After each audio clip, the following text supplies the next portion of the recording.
Chairman. Thank you, Willie, for the introduction. I hope you can all hear me. I like to wander around, so it's a little bit of a good game. You can have a bet how long it takes me to fall off the end of the stage, which is not a long fall.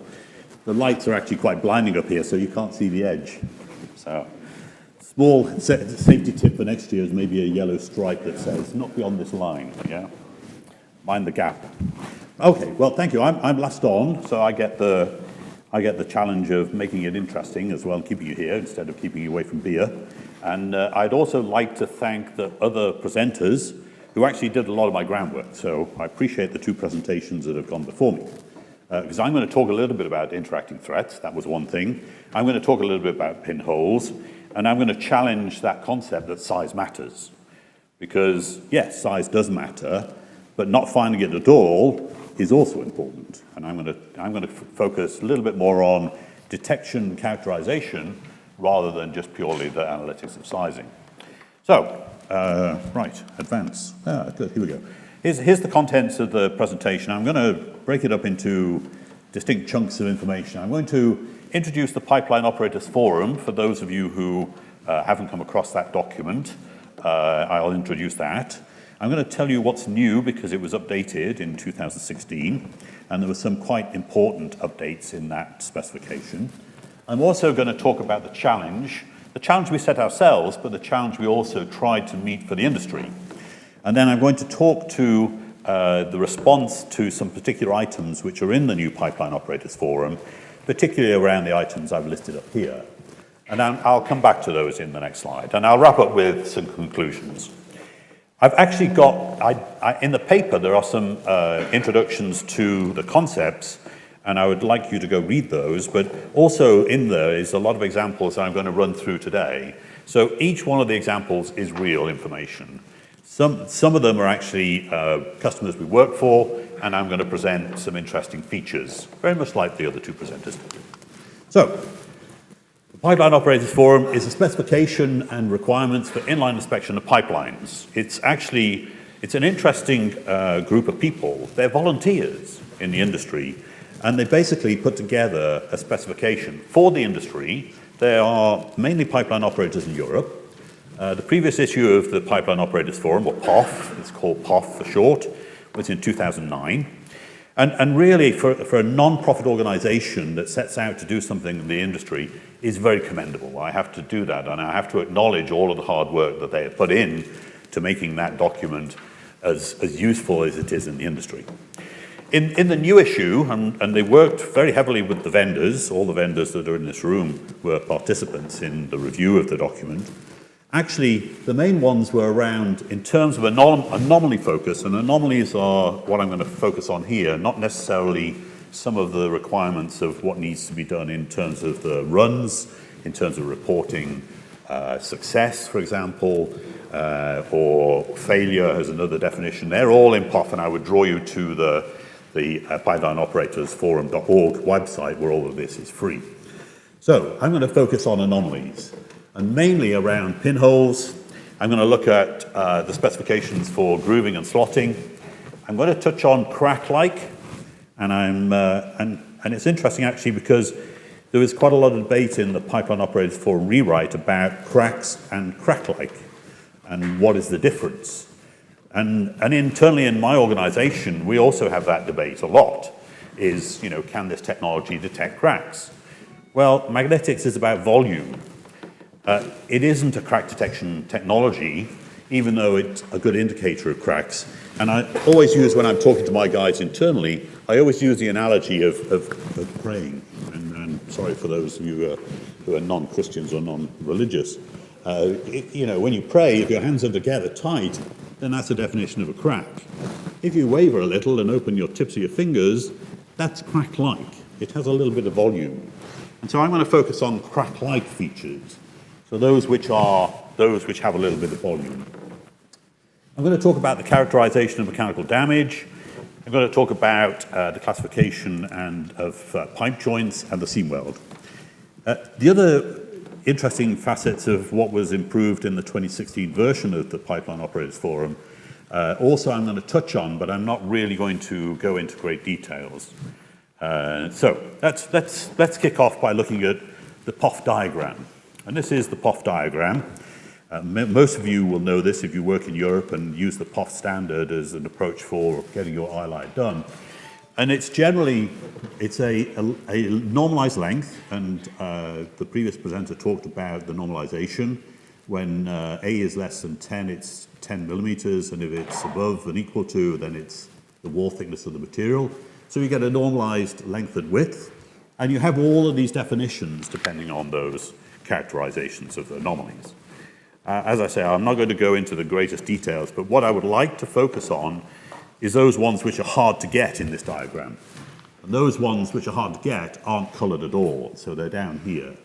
The hard ones to get are as you approach the sorts of limits of L over A of 1 and WA of 1, but also in this range where everything is 1. So axial slotting is 1, circumferential slotting is another, and pinholes down in the bottom left-hand corner.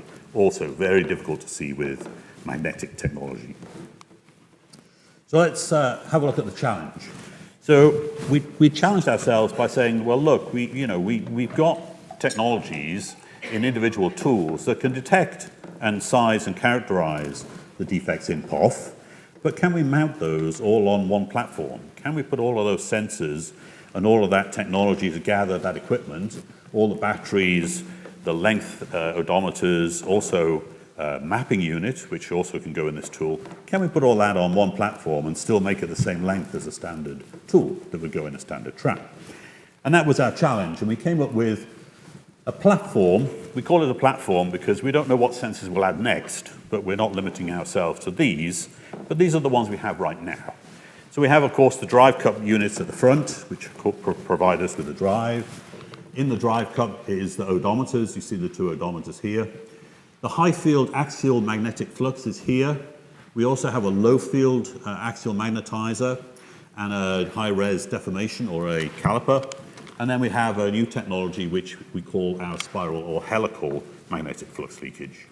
And that helical tool actually is one of the big developments that is on this tool that provides us a lot more information about the anomalies that we're looking for. So, as I move on, let's talk about the first set of anomalies, which are pinholes. These are defects. They're not actually from a pipeline. They're drilled in the pipe, so they're not actual defects. They're defects which were imposed in our test loop. I think these were about 5 millimeters, and I think they're about 30% of the wall thickness, spaced at various spacings. I think the third one in to give you an indication is 2 times the wall thickness. So that's 1 times the wall thickness. That's one defect. So it increases in circumferential spacing. And what we wanted to look at is what the technologies would do in terms of seeing these anomalies. So the first one is the high field axial MFL, and it basically sees a blurry pattern of those defects that you can't really detect whether there's any difference in that being one defect versus 2 individual defects. If we then look at the spiral or the helical magnetic field, clearly now you can start to see that there's differentiation. Okay, we're not so good at looking at the 2 defects which were quite close to each other down here, so these defects here, but as we move to 2 wall thicknesses apart, you can clearly see that we're now delineating that they are 2 individual defects which are spaced by something. So we've got now a detection capability and sizing accuracy around pinholes that enable us to get down to very similar to what Rosen presented in terms of their specification, when the wall thickness basically is half the wall thickness thick and above. So if we went back to that chart, we're down here where the 1 is. So we need a L over A and a W over A of 0.5. That's before we can actually detect. And then we have some sizing specifications around those defects. If we look at the next set, which is axial grooving and slotting anomalies, this is quite interesting because we know that axial magnetics is very good at finding the defects. When they're long and narrow, the analogy is a little bit like a canoe in a stream.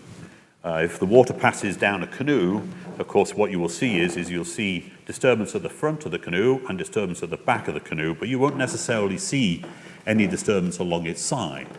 And that's effectively like an axial magnetic flux leakage tool when it sees an axial slot. It sees disturbance at the front, which is this disturbance here, and sees disturbance at the end. And that appears, in terms of analysis, in terms of the signal, that appears like it's two pits or two defects, which are spaced by something. And if I were to do the calculation quite simply using a defect assessment criteria, then I would get a failure pressure here of the deepest defect, which is this one. I get 71%, these are the dimensions. If I choose that one, I get a failure pressure of 81 bar.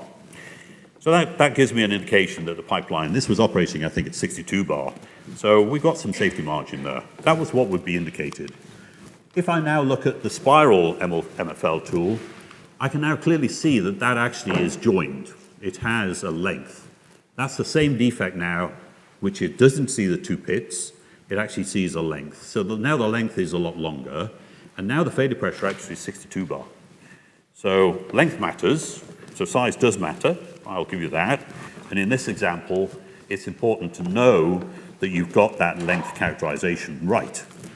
And if we look at the defect, this is actually the defect. So sadly, we actually didn't get to this one. The operator was given the report and didn't really get time to mobilize before the pipeline burst. So they were operating at 62 bar. We said safety was 62 bar, it should fail. It failed at 60, I think it failed at 61, I think it was the pressure. So effectively, actually, we didn't get the dimensions of the real defect, we got a failure. But that's a good indication there that we've got a tool technology that can find and characterize size and assess the safety margin within the defect. We talk about crack-like anomalies. If we look at a MFL signal of volumetric metal loss, you tend to see this signal, and the previous presentation by Rosen showed this very clearly. And the densities, as Rosen were pointing out in their presentation, are getting better. These lines are getting closer together, which gets us better characterization of metal loss. If we look at that defect now in terms of the spiral tool, what is interesting now is we're picking up quite a large kick from the spiral, the helical MFL tool. So we're picking up now quite a large kick. Also, this line here actually is the seam weld. So you didn't see the seam weld in this. This is MFL, it picks up the two defects, no indication of where the seam weld is. Because MFL is not really good at looking at axial defects, so it's not very good at looking for the seam weld. So you superimpose the SMFL and the MFL, we know we've got defects, we know that they're long, it's quite narrow, they're joined together, they're not pits, and actually it's in the seam weld as well. So that's a much more onerous defect than previously from the single MFL. And this is the start of where we start to talk about interacting threats. We've now got a threat which is not simply metal loss or volumetric loss. We've got something that's sharper, it's quite tight. We've got something that's longer, so it's long and narrow and sharp. We've got something that's long, narrow, and sharp, and is in the seam weld. So you can see now how those interacting threats moved away from something that was quite maybe less onerous to something now that is quite critical. And then if we look at that defect, this is the actual defect from the pipeline. You can actually see that we've got corrosion, which we picked up with the MFL. So we can see that there was two distinct pits that it picked up. It picked those up well. It didn't pick up there was metal loss between them. It didn't pick up this long, narrow axial crack-like feature, and it didn't pick up the seam weld. The seam weld is actually where this crack line is. So that's actually selective seam weld corrosion. So we have now a tool that can differentiate selective seam weld corrosion. Just as another example, here's an example of MFL in a lat weld. So that's the MFL signal. Each progressive slide shot is a different technology. So now this SMFL is picking something up here that wasn't indicated by the MFL. So we see there's a quite large kick. This is actually the defect. It's a lat weld, and this is the lat that you can just see. So again, not necessarily a crack. It has some volume, but they're crack-like, and they're very onerous in terms of the defect characterization. Just very quickly, another one. This is actually a girth weld in a girth weld crack a crack in a girth weld. Sorry about the green. Our analyst has maybe a color blindness like I do. I can't see greens and reds very well. So by all means, wait till I go home first and then go after me, in case there's traffic lights on the way. But this is just simply an interpretation of the squiggly lines. So now you see that we could pick up the girth weld defect. We now know it's a sharper defect. The low field is picking up now. The low field is actually something I didn't mention. The low field actually is looking for permeability of the magnetics in the material. And it will look at changes in permeability. And so if there's any decay changes, you can then infer that there's a different material characterization going on. So either the grain structures are larger or bigger, and which means that it has a higher toughness or a higher hardness, or it has some material characteristic which is different. So in this case, the low field is now picking up something. So we know that this is a crack-like feature from the LFM. And then if we look at that, we actually, in terms of NDE, the NDE is picking up in an MPI, magnetic particle inspection, is picking up that crack. So we're starting to combine now the MFL signal, the low field, to look at cracks in the girth weld. So again, but they're crack-like anomalies.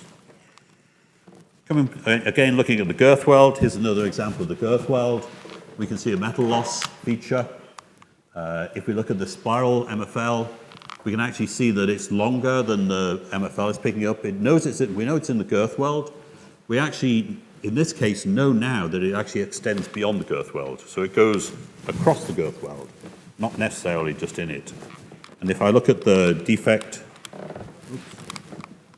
then if I look at the metal feature actually itself, here's the girth weld, here's that corrosion defect that the MFL is picking, but it's masked by the material. So the MFL is being masked by the added material. So you've got more steel there, so it's not seeing necessarily the corrosion that's in the heat affected zone or outside the girth weld boundary. But we can see now clearly with the SMFL that the corrosion actually crosses its girth weld. So again, it's a characterization of the defect shape, not necessarily its size. If we talk about mechanical damage, we talked, I think the previous presentation NDT gave, they talked about the strain approach, which is looking at the curvature or the shape of the defect. With our deformation, our high resolution geometry, we can also provide that shape, the shape of the dent. This is, and then combining it with axial and the residual, I know this is quite a complicated flow chart. The details of it is in the paper and the references in the paper. It's a PRCI study. What we actually did is we took this, which is published in a code, and we actually added in the spiral tool, and we added in the low field, and we added in the strain characterization to prioritize. I'm not going to really go into that. That's reading you could do off this presentation. But what I wanted to really show is an example of how that works in reality by showing you some real data. So this is one defect. There's a photograph under here, and the superposition on the top, the superimposed graphic on the top, is each of the signals that come off the tool. In this case, this is the deformation. So this has come from a caliper. What it really shows is there's a dent. Okay, so there's a dent in this area. So we know there's a dent. If we then look at the next, which is from the axial high field, so we're looking now at the MFL rather than the deformation geometry. We're moving to metal loss. We actually can't really see the dent very well. This doesn't show the dent. It shows the lift-off of the sensors. That's an indicator of the dent. It indicates that a dent is possibly there, but doesn't necessarily tell you what depth it is or tells you much more about the dimensions. So it's telling us there's something there, possibly with some metal loss as well. If I look at the spiral tool, I'm starting now to see that there is actually metal loss in this dent. And if I then look at the low field is change in material. I'm starting to see actually the changes, characteristic changes in material that actually says this dent is re-rounded. It's been, when it was inserted, the pressure allowed it to re-round, to reset itself a little. And that changes the material because you work hardened material. So now I can see that there's a dent, I can see it's got metal loss, I can see that it's re-rounded. So basically this is a lot worse defect. This is now a really interacting defect, which is a mechanical damage defect. This is actually the dent from the field. This is the defect from the field. You can see the dent is bounded by this little pen mark. If I look at it actually closer, there was some metal loss. There was gouging in this area. But also quite interesting is there's starting to be cracking associated with it. Now, none of the technologies really picked up the cracking, but they picked this up as a priority 1 defect according to the PRCI method for mechanical damage prioritization. So that's why the customer went to look at that. That's why actually the customer found these cracks. That's why the customer wanted then all the priority ones to be identified to dig them all up. Talking about the low field a little bit, the low field is a material characterization technology. It looks at changes in material characteristics. It can look at those changes in material characteristics between spools. It can also look at it within the welds. It can look at it within dents. It can look at it in other places that you may be interested where the material may have changed. Just in this example, we're using it to look at pipe grades. And although you may find it strange that an operator doesn't know the grade of their pipe, it's actually quite common. Pipelines change hands, records get lost or get destroyed, and people forget, and people leave, the grey hairs, and we hear a lot about that these days, about the great crew change. They're taking that knowledge and information with them and leaving the poor youngsters with lacking data. One of them is material characteristics of the pipe. So we have the low field technology that sits on the back of the tool. We can actually look at changes in material. Here you can see we've sort of color-coded it. You can tell that this spool has got different characteristics than this one. You can see this is probably seamless type. It has no seam weld. We can pick up the seam weld from the SMFL. See it here clearly also, I think. So that's MFL, this is SMFL. So we've got some different characteristics that are being picked up by the tool. So that allows us to bin those, and then we can then go into the field and correlate to the bins what the grade would be. And so then we can come up with the grades. But we don't just use the grade. We use things like the location of the seam weld type, the length of the spool, the bore changes, the diameter, the wall thickness. There's a whole bunch of pipeline DNA that is in that tool that we can then actually characterize each of those spools to give it a classification. Okay. Then if we talk a little bit about complex shape, and in POF there are now standards around what dents are, wrinkles, ripples, a whole bunch of complicated geometric shapes. I just wanted to give an example of a complex shaped dent. This is the MFL signal. Can't really see much in that. There is something here. If I look at the spiral, I'm picking up something here in the spiral in the same location. And if I look at the deformation, I can clearly see there's a dent. And in terms of the low field, this again is a characterization that we know is associated with a dent that is re-rounded, that is seeing cyclic load. We see a sort of halo from the low field. So here's the location of this dent.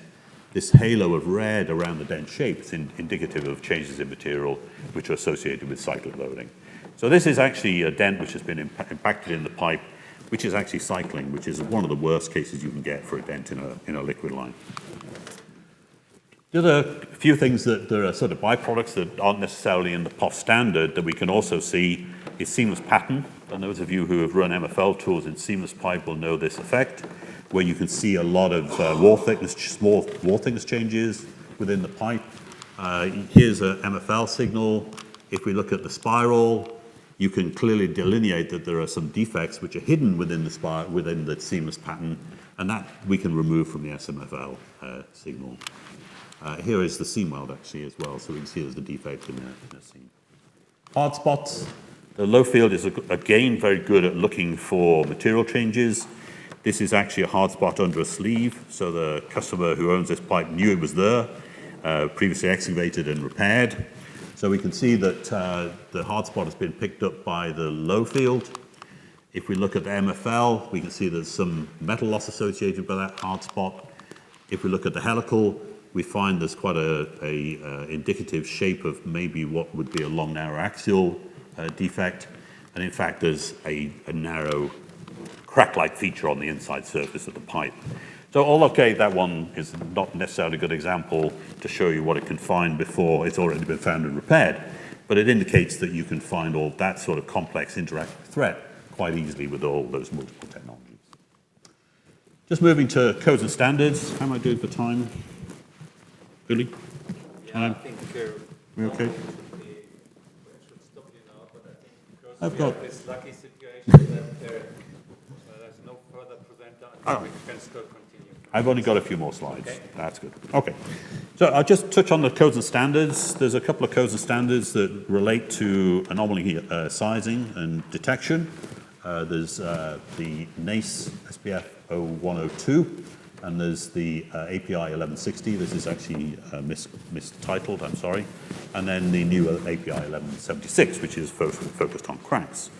What I did do was I sort of moved those into a sort of a poor, moderate, good, and best sort of graphic, just to point towards what each individual tool technology is good at doing.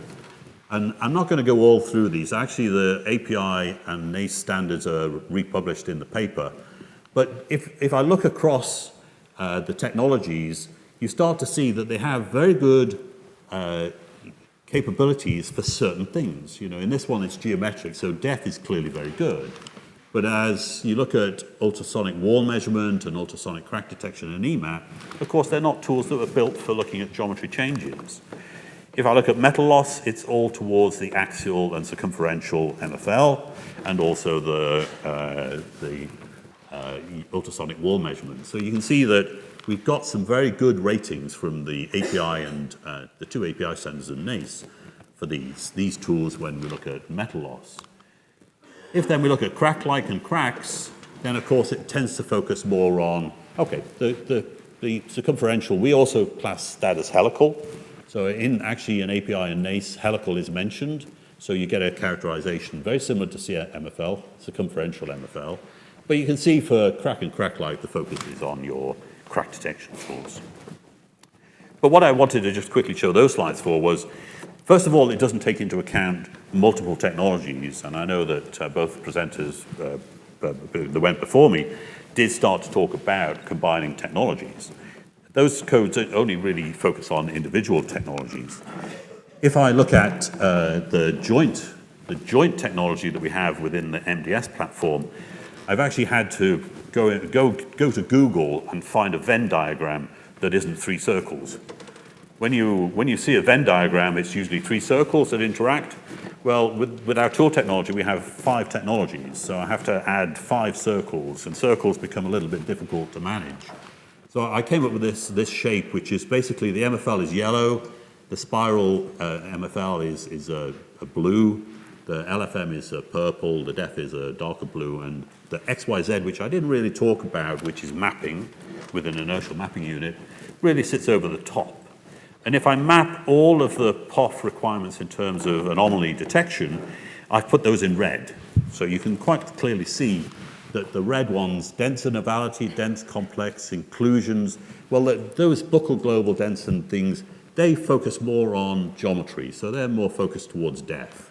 The inclusions is a material effect, so that goes into low field. Gouges and gouge clusters, grinding laps, mill type defects really fit into this SMFL and low field quadrant. And then you go around, for example, roof topping is another one which is in POF. That is probably going to be an MFL and a DEF type combination. And then you've got your standard MFL. So you can see that we have, these are all of the POF anomalies. There isn't one missing off here other than the cracks. So I put all the cracks over here, and then if you wanted to look at a crack type technology, then you would run an EMAT or a ultrasonic sort of crack detection tool if you had a liquid. So we can cover 100% of those requirements with one tool, these requirements, which are more focused on the current technologies that aren't crack-based. So really, that's what I wanted to finish off with, and the conclusions really is, you know, the POF standard's been around for quite a number of years. The 2016 is a massive improvement. One of the big changes was to include a lot of information about cracks and crack-like technologies. It starts to include interacting threats. But the problem with the current codes and standards in general is they tend to talk about isolated tool technologies and the benefits of single tools. But the MDS is really providing itself now as a proving tool to enable us to look at multiple defects, better characterization of those defects, and in also using multiple technologies as we get better sizing as well. And although cracks aren't part of the mission of the MDS, what we tend to do is we will run MDS before we run an EMAT tool. So every EMAT tool we run MDS. And that helps us characterize those defects that aren't cracks. And then there's further work going on understanding the capabilities, and that Venn diagram is allowing us to start to look at those overlaps in those technologies to enable us to look at other defects. So for example, a customer's asked us to find wrinkle dents with cracks. So we believe we have now, and we've started a test, the tool a capability to look for wrinkle dents with cracks. The other thing, actually, just to finish off, and that's it, the other thing actually was quite interesting that was presented earlier is because we're talking about one technology with all those sensors on, when we start to look at, and this is a new requirement of POF, is to do a run comparison. So if we are doing run comparisons between the MDS tools, we can compare all those sensors because we know the spacing that are on the tool. So we don't need to align, we don't get slippage. We know exactly where every sensor is, so we know exactly where every defect is and where each ones interact. And then when we move to correlation for corrosion growth, defect growth, other starts of other defects forming, then the MDS can be compared directly. So you're comparing MDS to MDS. We're starting to now find that we're finding a lot more information about doing run comparisons between those tools as well. So, sorry, ran over a little, but we did have time. Yeah, but I think we had the time, we agreed. Perfect. So thanks a lot, Mike. Thank you very much.